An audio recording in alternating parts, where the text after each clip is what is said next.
બોટાદ જિલ્લામાં પીજીવીસીએલ વર્તુળ કચેરી દ્વારા છેલ્લા 4 સપ્તાહમાં 135 લાખની વીજ ચોરી ઝડપી પાડી છે। બોટાદ જિલ્લાના અલગ અલગ વિસ્તારમાં થતી વીજ ચોરી ઝડપી પાડવા માટે સમયાંતરે ચેકિંગ હાથ ધરવામાં આવતું હતું। પીજીવીસીએલ દ્વારા ચેકિંગ દરમિયાન 2945 વીજ જોડાણમાં તપાસ કરતા પીજીવીસીએલ દ્વારા 490 જોડાણમાંથી વીજ ચોરી ઝડપી પાડી છે। ચેકિંગ દરમિયાન પકડાયેલા 490 વીજચોરોને 135 લાખનો દંડ ફટકારવામાં આવ્યો છે।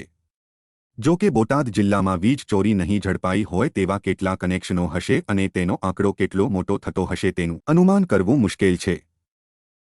હું નીનામા કેડી, અધિક્ષક ઇજનેર પીજીવીસીએલ બોટાદ। સાહેબ, ચોરી એક જીબી દ્વારા પકડવામાં આવી છે ગ્રાહકોની, ત્યાં શું કહેશો, કેટલી પકડાણી છે? એમાં અમારા આ મહિનાના છેલ્લા સપ્તાહમાં કોર્પોરેટ ડ્રાઈવનું ચેકિંગનું આયોજન કરવામાં આવેલું હતું। એમાં ગેંગથી અમે ચેકિંગ કરવામાં આવેલું। એમાં ટોટલ અમે 2945 કનેક્શન વીજ ચેકિંગ કરવામાં આવેલા।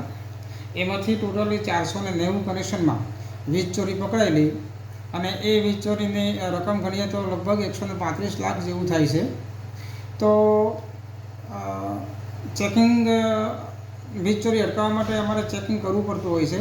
તો મારી જાહેર જનતાને અપીલ છે કે આપણે વીજળી પણ એક આપણે દેશની મતલબ કે પાયાની મૂળભૂત વસ્તુ છે અને એને આપણે સાચવવી જોઈએ।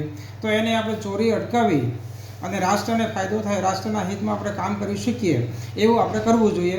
એટલે છેલ્લે મારી ફરીથી અપીલ છે કે આપણે વીજળી બચાવીએ, વીજળી ચોરી ના કરીએ અને રાષ્ટ્રહિતમાં ભાગીદારી બનીએ।